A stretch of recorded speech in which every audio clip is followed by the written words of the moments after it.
No, I don't know what that noise is Here now. we are. Here we Welcome. go. It's the Friday grief chat, and it's Friday. We looked for Friday. We hunted And we're for both Friday. here. We're both here, and we got Tammy Isaac with us. Oh my God. We are Everybody knows so glad. I have a crush on Tammy Isaac. And I figured out who she reminds me of, because I don't know, I turned 70 and now I'm watching game shows at night on TV. It must be an old person thing. I know. And she reminds me of Keke Palmer on Password. You know, she like keeps things going. She's super animated. She's brilliant. That's Brilliant. Yes. Animated. Yes. Animated Funny. and brilliant, funny. And gorgeous. All the things. Oh my God. And, you know, and let me just sing this woman's praises again, because I got to see her for the second year present. And in one whole year, she is amazing. She's just bloomed as a speaker. She is always booked. She's doing all these things. I went to her table and I'm like, well, I won't say what I thought, but I'm like, dang, look at all the stuff she's written. And you can see in the chat, that's a private chat. Jill, can you make that private? No, mine says private. Let's see what it says in comments. Because it's posted. Oh, there we go. There we go. Well, not quite. Yeah, Tammy, you can. We'll make sure that it all gets put into the comments. Yeah, and everybody can see it. I know we didn't start our usual way, Jill, so yeah. I will. Hi, go ahead. Welcome to Friday Grief Chat. I'm Deb. I'm Jill. There you go. And we are welcoming today Dr. Tammy Isaac. So welcome, Tammy. Hi, guys. I'm so excited to be here. I love being with you, too. It is so much fun to be together, even if it's virtual. Yeah. Yeah. So, Tammy, so our last International Death, Grief, and Bereavement Conference, the theme was loneliness. Mm-hmm. And Tammy, tell me the name again of the program you put together. What was it called? So my workshop was called What Was Never Mourned: Loneliness, Silence, and the Path to Healing in Marginalized Communities. Yeah. And Jill and I both went there because we love to hear you and see you. So tell us a little bit more about What Was Never Mourned and maybe some perspectives that go along with that. Go ahead. Right. So initially, when you think about what was never mourned, so first you may think like, was there no grief? Did something not happen? But when we talk about being unmourned, it is more about people who do have grief that didn't have the experience, the space, the time, the language, the support to fully express what they are going through, right? So when we think about in the theory of grief, what we are naming today as unmourned grief could be also identified as disenfranchised grief. But so when we think about disenfranchised, it is about grieving things that are not openly acknowledged or socially validated or publicly supported, right? But when we think about marginalized communities, because basically that's what this grief is about, these people are often unseen, right? Unheard, overlooked, or dismissed. So when we think about unmourned, that gives it a little bit more language and a little more expression to understand, because it not only allows us to name not only what was lost, but it also gives us the ability to see the silence and the loneliness that formed around it. So when we think about the topic, or you think about marginalized communities, they have had several and many losses that were never really fully named or given the acknowledgement that it needs, right? It's not been witnessed. People don't understand unless you're a part of that community. But then also part of my work is I don't even think the majority of the people who are in these marginalized communities really understand what they're experiencing is grief. So the losses that they have don't just simply disappear because of what they went through or what they're experiencing, but those losses end up shaping the communities. It shapes how they learn and how they survive. It shapes what their families look like, what their families talk about, and even the things that they avoid talking about. So it shapes family systems for generations upon generations. Yes. Absolutely. And so, Tammy, I just want to ask, I want to give some concrete examples to our listening audience, such as murder in the neighborhood. It's not just the families, it's, I mean, the families who have a dead loved one. It's like you can only talk about so much, or depending on the culture where it is, and I'm just going to say it, not all the time, but lots of times, if there's a murder with in a white neighborhood versus a black neighborhood, and the experience is different. Right. So even different. So let's use a real life example as we're thinking about today with Nolan Wells, right? So the issue there is he's a black boy within a community of white people. But then if you have a community of black people, then you have that one white person. How that murder is handled, recognized, acknowledged, and treated are different because the black boy is more marginalized, right? He comes from a marginalized community where there is, so let me go back and give this example. So when we talk about marginalized, this is where societies and communities, organizations, where they highlight one race or group of people over another, right? And so when we look at the totem pole, where are the blacks? Where are the BIPOC community, right? They're under here. Where's the LGBTQ community, right? Let's look at the Native American communities who have all the missing women. Where's the women, right? So how that death and that grief is experienced is totally different from if there was a white young man who died among a group of African American people. So when we think marginalized, right? You see the mom crying, the family is going through a very tough time. They're mourning, as we should, the loss of your son.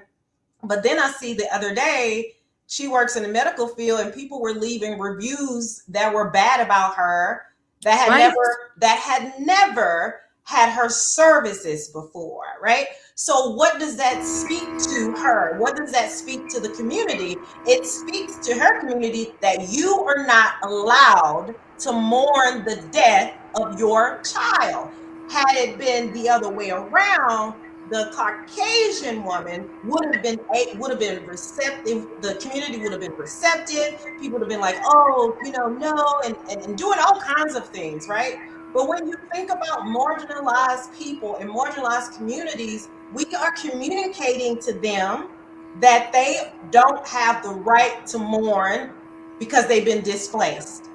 Their loss is not important. Right. You've been displaced and taken from your family, your home. That's grief. We suppress them using their own language, right?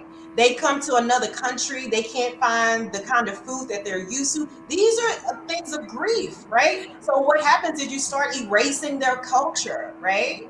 Yeah. Or erasing their history. Erasing their history, absolutely. I want to also bring up unmourned. Someone dies by suicide, okay? And let's say it's a specific religious group that says suicide is a sin, or there is something shameful.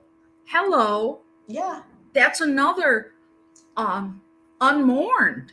Absolutely. So religious communities do this quite often, in a sense, and you've heard of bypassing, right? Spiritual bypassing, right? Because we use scripture to validate how we treat people or how we expect people to act.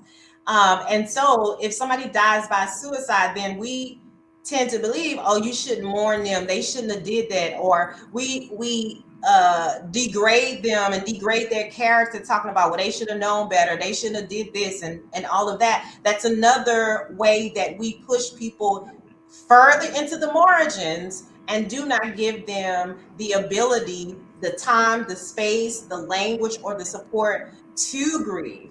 And I want to say this. So the reason why this whole work came up is because my first initial book that I wrote on grief was called Let the Church Grieve. And Right. the premise of that is I talk a lot about us giving ourselves permission to grieve, but also our spiritual communities giving us the ability to grieve, giving us that permission. And somebody read my book and went online with their community and said, you don't need permission to grieve.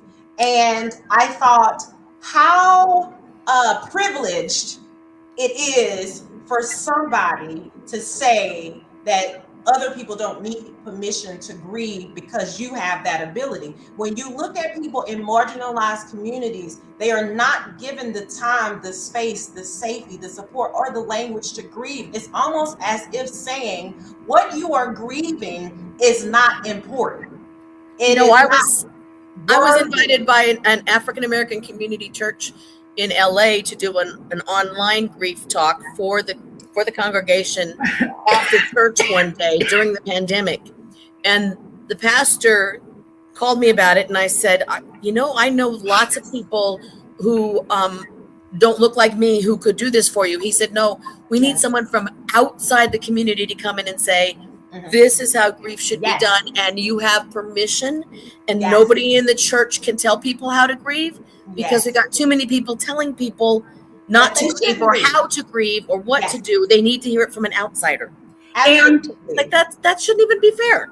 Well, it should be inside the church. I want to think about the AIDS epidemic. Fauci is out there right now, Mr. Science, and what was the scuttle when AIDS was first on the scene? Well, you could call it a church thing. You could call it a moral thing. You could call it whatever. Well, they sort of knew what they were getting into. They deserve it. And people are like, this is my son. This is my daughter. I'm like, And the example, y'all remember the example I used with the Shawshank movie? And right. So this was a powerful, I just remember when I was pondering, what this person had said after reading my book, I thought, like, what? And the Shawshank Redemption movie came, and I remember the scene where Morgan Freeman had just been released from jail, and he was at the transitional house. He had got a job at the grocery store, and every time he needed to go to the restroom, he would look over to his boss, who was white, and say, restroom break, boss. And his boss called him over. He said, man, how many times I have to tell you? You don't got to do that. You have to ask for permission. Just go. And then he goes to the bathroom and he says, for 40 years, I've not been, excuse my language, I have not been able to take a piss without asking for permission.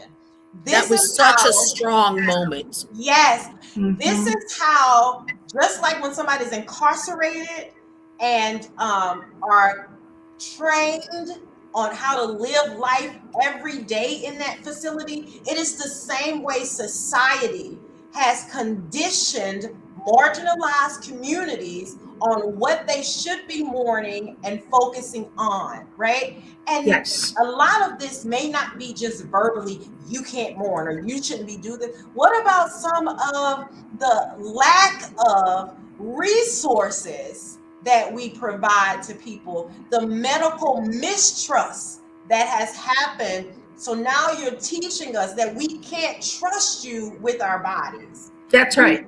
We don't have the right to safety. right? So you think of about black little boys, right? Black men. We don't have a right to safety because this is how you have conditioned me. Mhm. Or even if we think about communities of people who are gay and lesbian, who have AIDS, as you mentioned, suicide, you don't have the right to be a part of this community because you live a certain way, or you look a certain way, or you think a certain way.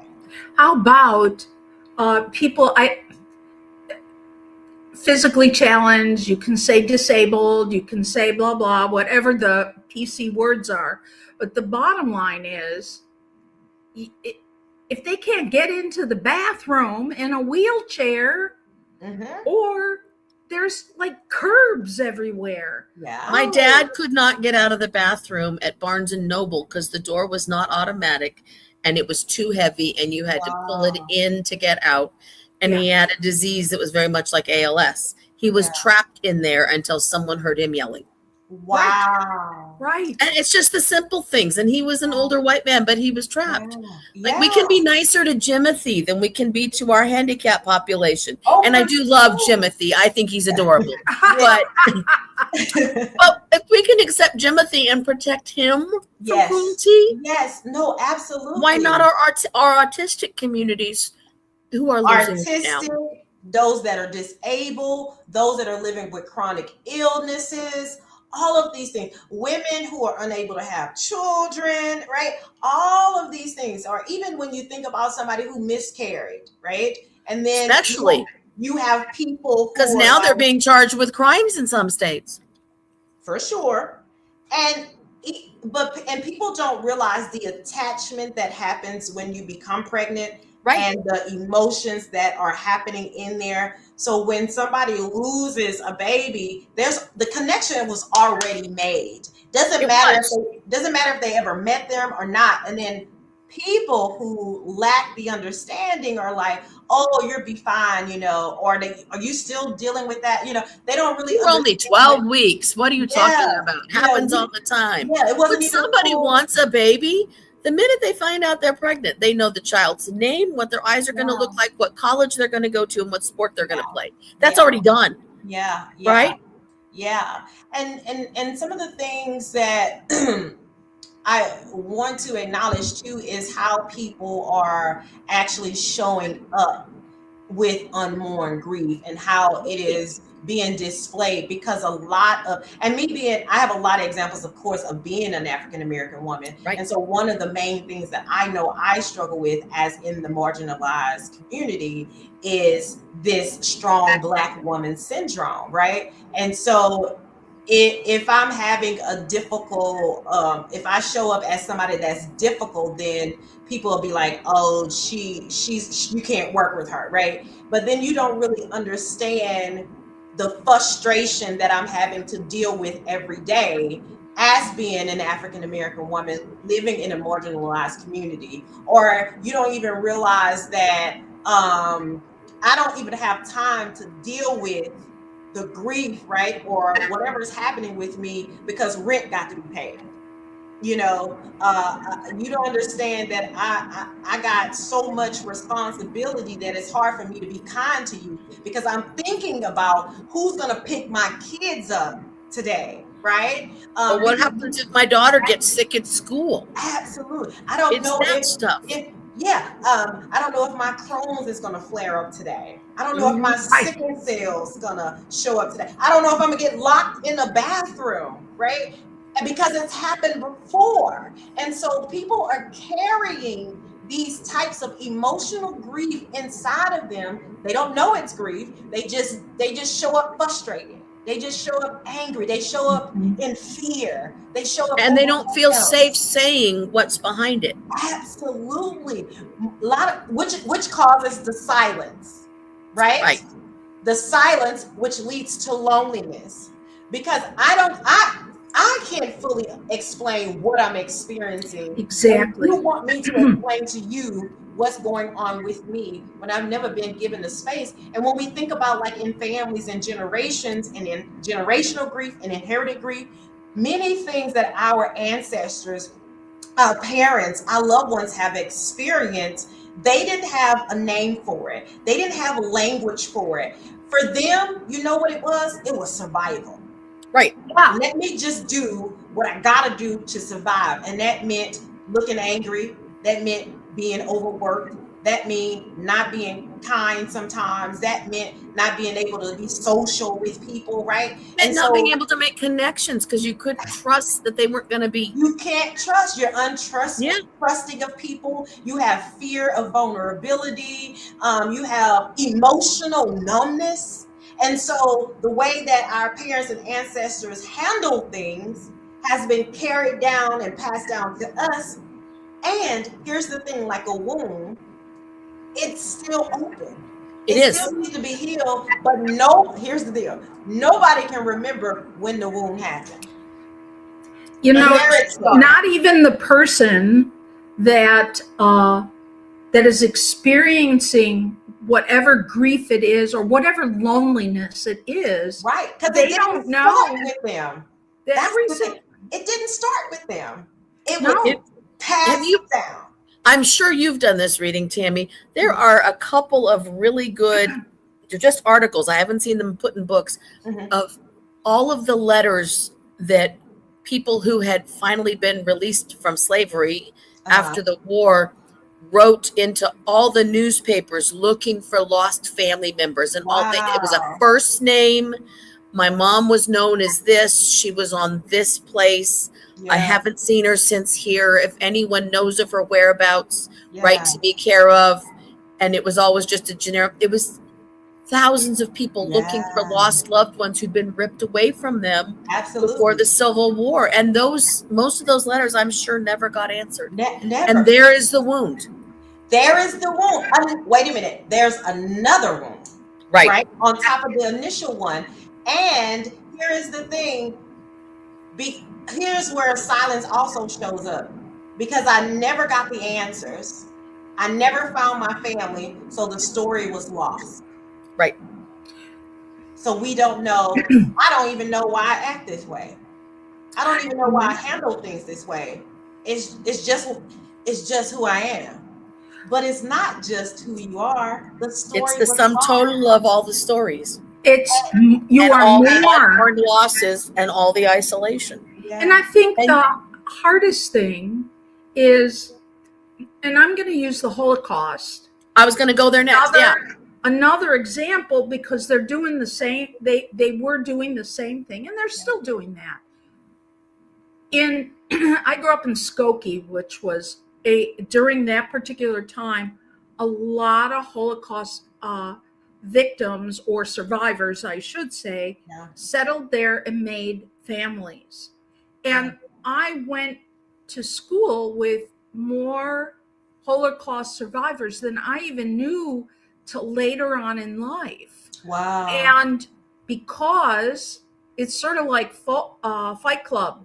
Yeah. It's the silence. Holocaust survivor, you don't talk about it. Yes. Because what can happen? And if you're not talking about, but you're having these reactions as a parent, and then it seeps into your children who learn from watching your behavior, you don't talk about hardships. Yes. Right. And then they have a hardship. Yes. And and that's the other part of silence too. So there's a silence because one, we are ashamed. We don't want to, we're afraid to share. We can't have vulnerability because sometimes the vulnerability just makes it worse and people degrade you and talk about you even more and you have less help. Then here's the other thing, and silence and the stories are stolen, right? They're gone.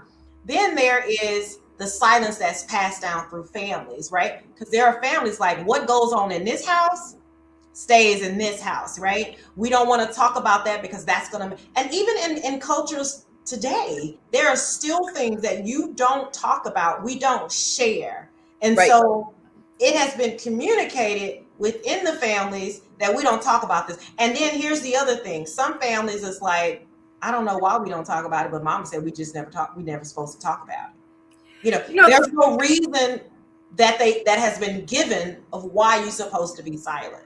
Think about the movie Encanto. and the family secrets. And my favorite song is when someone finds out that Bruno, one of the family members, has been living inside a part of the house that nobody inside Wow. between the walls. What a great metaphor. Yeah. And Right. been living, and someone finds that out. And the main song is, "We don't talk about Bruno, no, no, no."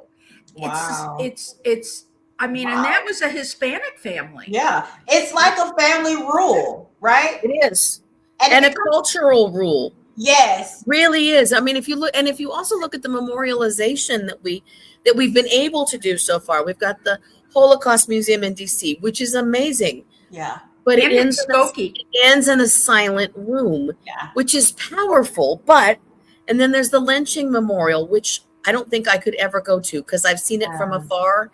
And I have a friend who was just there, and she couldn't even approach it. But again, silent. It's the, Yeah. here's Yeah. the image and the shoes on the Danube from the Nazis. Right. It's the silence of those moments Yes. that also, I don't know that it makes space for the conversation, but it's important to memorialize. And The problem is yes. that we've gotten to, I feel we've gotten to a place where we've been able to recognize that something happened. But in recognizing it, we don't want to talk about it. I agree. So Yeah. now it becomes silent. So Right. y'all can have a museum over there. Okay. Mhm. But we're not going to talk about it. It's not going to be in the news. It's not going to be in the newspaper. We're not going to get on TV with it. We're not going to do any of that. We're not going to have public moments. No public And we moments. should. And I understand the silent part because it is reverent. Yeah. And yet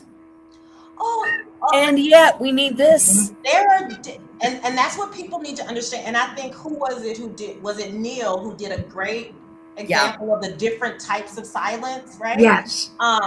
There is time where silence is warranted.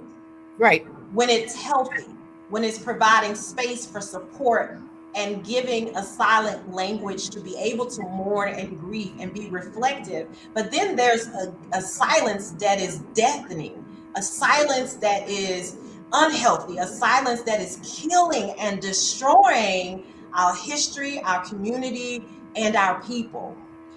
What happens is when we go silent, and when we stop allowing the conversations to have and the interactions and the connections, then people start to feel more alone because there is no connection between me and you, because you can't understand me and why I'm the way I am, and I can't understand you and why the way you are, because nobody wants to have a conversation about what really happened. That's right. And so when we think about silence, you keep silencing what's happening, but you keep pushing us more in the margins, as well as our own selves, because we've been conditioned this way to be more lonely.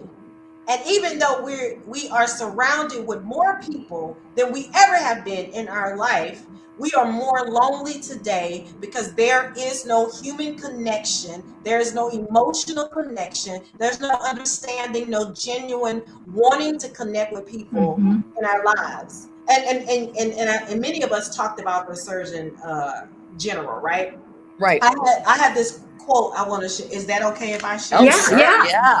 It was one that I used in a presentation, and it talks about the loneliness. So it says these are some statistics. So let's see, hold on.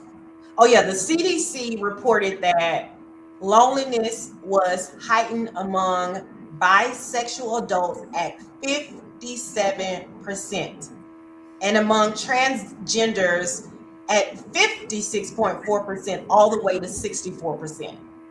Then they also said the lack of social and emotional support was also heightened among transgender female adults at 45%, right? And then the transgender non-conforming adults, that was at 42%. And then the last one was in adults with household incomes that is lower than $25,000 a year, that's 40%. Right. those are high. Those are high numbers, and that is why the Surgeon General, what is his name, Vivek Murthy, right, says that loneliness now is a epidemic. It is. And Yeah. he talks about how connection is important for survival in life. And so when I started reading that, I think you guys will remember during the class, I thought, if connection with people is a part of human survival, according to him, the Surgeon General, then are we killing people by continually pushing them into the margins, by not creating space for them to express how they feel about their situation? We are just making more grief. And to see space for all of it. We do a Project Food on Wednesday nights, and my team is down there, and we feed the homeless and the near homeless and lots of different folks. And they all live in different corners of the city under different places, but they know each other and they connect. And when somebody has died, which is not infrequent, then there's a general mourning that goes on among there. But then when the meal is over, that's exactly that's exactly what Sandra Hastings just wrote. Right. You know, after a few weeks, where's when the crisis is there, then they're there. Yeah. And then what happens after that? After what happens? That, yeah. Society, here's the thing. I believe innately, human beings are equipped for connection and support, for love and compassion. That is why that when something tragic happens, people are ready to support, people are ready out there. What our problem is, we don't have the capacity to continue. We only show up when there is something immediate that is happening, and a lot of times when it affects us. I've watched that with what happened with the attack on Fauci the other day, and not the moment then, but all of the fallout.